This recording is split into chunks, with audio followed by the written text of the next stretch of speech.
Today we are going to explain the topic of plus one physics. Plus one physics में हम parallelogram law of vector additions करने जा रहे हैं।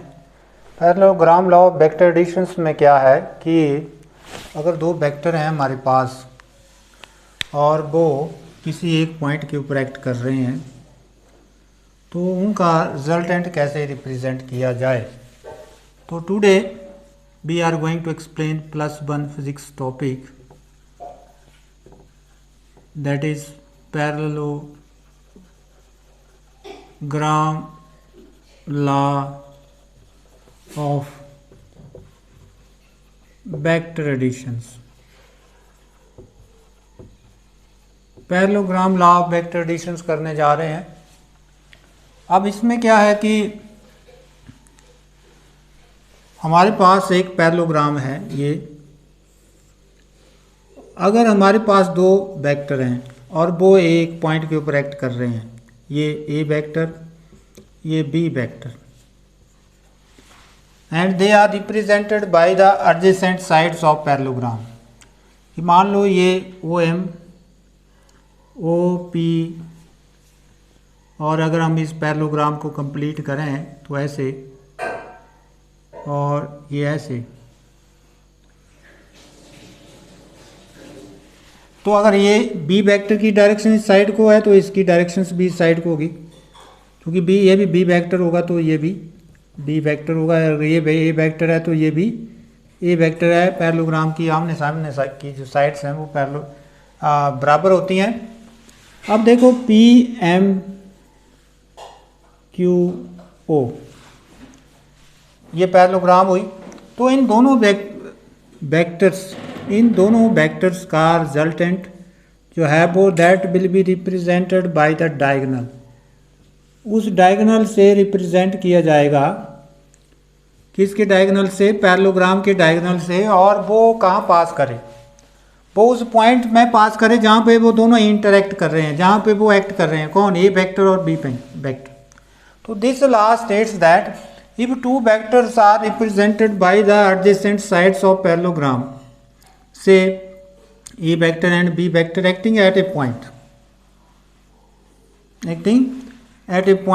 then their resultant is completely represented by the diagonal of that parallelogram passing through that point। इस point से ही पास होना चाहिए डायगोनल जहाँ पर वो एक्ट कर रहे हैं। कौन? ये ए वेक्टर और बी वेक्टर रिप्रेजेंट किए गए हैं साइड, एडजेसेंट साइड। एडजेसेंट का मतलब ऐसे कॉर्नर वाली साइड्स, जो कॉर्नर वाली जो साइड्स हैं उनसे रिप्रेजेंट किए गए हैं।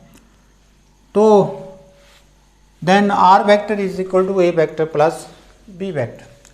Now this law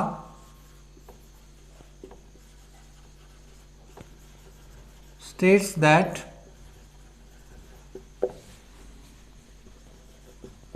if two vectors are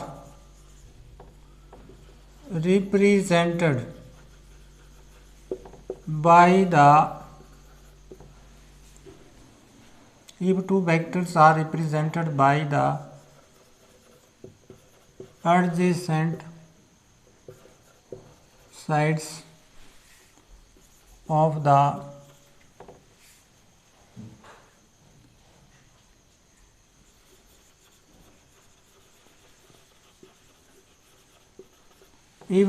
this law states that if two vectors are represented by the adjacent sides of the parallelogram acting at a point,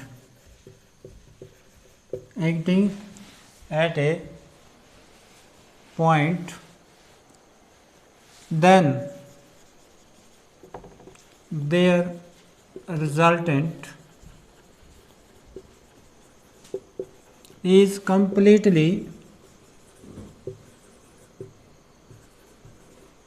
represented by the diagonal of that parallelogram parallelogram passing through that point, passing through that point, तो उस point से वो पास करे। कौन पास करे? Diagonal, जो उसके resultant को रिप्रेजेंट कर रहा है। तो if A vector and B vector represented by adjacent sides of parallelogram OPQ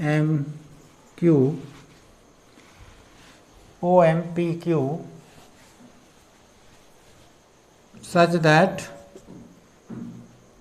OP is equal to A vector and OQ is equal to B vector and OM is equal to R vector, then R vector is equal to A vector plus B vector। तो ये article same है किसकी तरह? Triangle law of vector additions की तरह है, परंतु इसमें सिर्फ ट्रायंगल की जगह हमने पैरेललोग्राम यूज़ किया है, बाकी कुछ भी नहीं है। एनालिटिकल ट्रीटमेंट करने जा रहे हैं इसका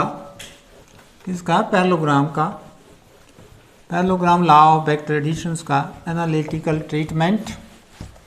तो इसको करने के लिए हम क्या करते हैं कि यही पैरेललोग्राम हम कंसीडर करते हैं और उसमें जो साइड्स दी हुई हैं वही हम साइड लेते हैं। थोड़ा सा इसमें एंगल की बात करते हैं, तो जैसे उसको एक्सटेंड किया वैसे इसको एक्सटेंड कर रहे हैं और यहाँ से हम परपेंडिकुलर ड्रा कर रहे हैं। ये एन, ये एंगल अल्फ़ा, ये एंगल थीटा। तो ये एंगल थीटा किस में हुआ? ए वेक्टर और बी वेक्टर की डायरेक्शंस में। तो एनालिटिकल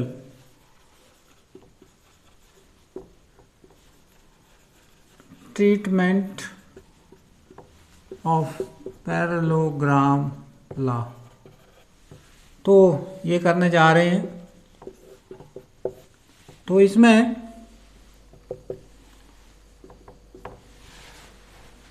हम क्या करते हैं?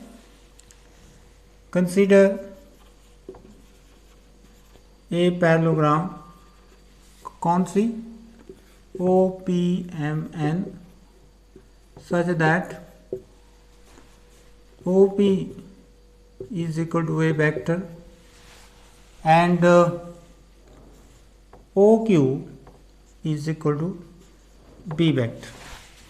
OP A वेक्टर के बराबर है, OQ B वेक्टर के बराबर है। तो and OM is equal to R vector, ठीक है, कॉमा एंगल MOQ ले लो is equal to alpha and comma angle कौन सा? MQN is equal to theta. Angle between A vector and B vector. अब देखो, ज़्यादा डिटेल में नहीं हम जाएंगे। Draw the normal MN on ON। Complete right angle triangle कौन सी? MNQ। अब देखो, इन राइट एंगल ट्राइंगल कौन सी? ONM। ONM में O M square is equal to O N square plus M N square. तो अब बात कर रहे हैं इसकी, तो ओ एम स्क्वेयर क्या हुआ, आर स्क्वेयर। ओ एन क्या है, ओ एन है हमारे पास O Q plus Q N का square plus M N square, but O Q N, O Q तो हमारे पास बी वेक्टर है एंड एम एन हमारे पास आया that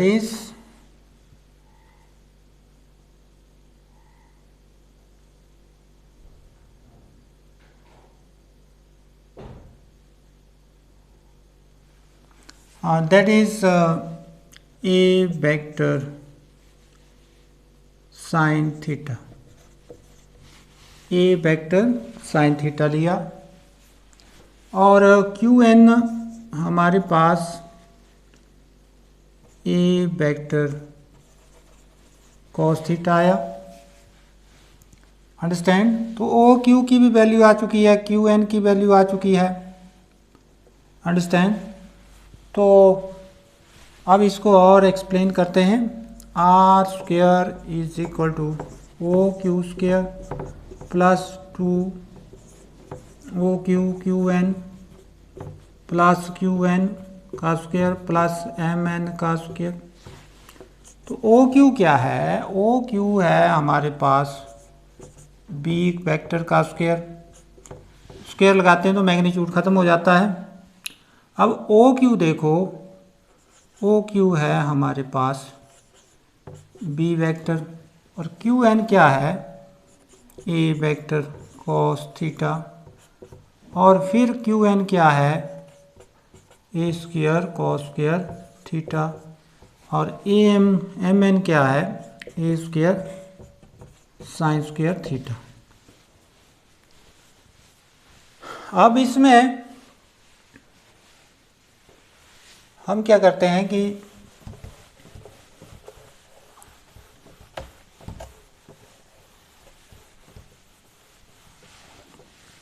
are square is equal to that is B square plus 2a vector b vector cos theta and here is a square sin square theta plus cos square theta. So r square is equal to a square plus b square plus 2ab cos theta। ये किसके बराबर हो गया, 1 के बराबर।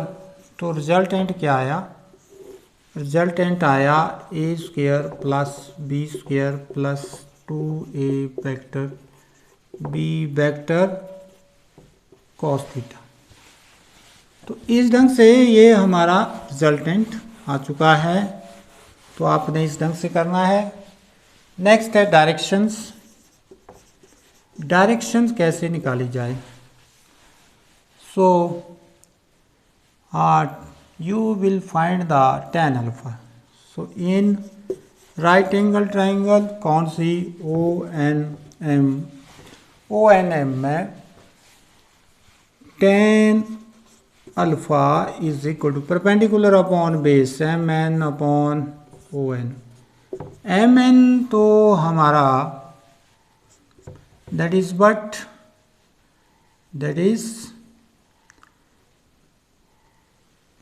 ए sine theta, M N A sine theta यहाँ है भी, और ओ एन किसके बराबर है, ओ एन है O Q plus Q N. Same result आ रहा है ये भी। तो tan alpha is equal to A vector sine theta upon O Q, ये ओ क्यू है बी वेक्टर, और क्यू एन कितना है, क्यू एन है हमारे पास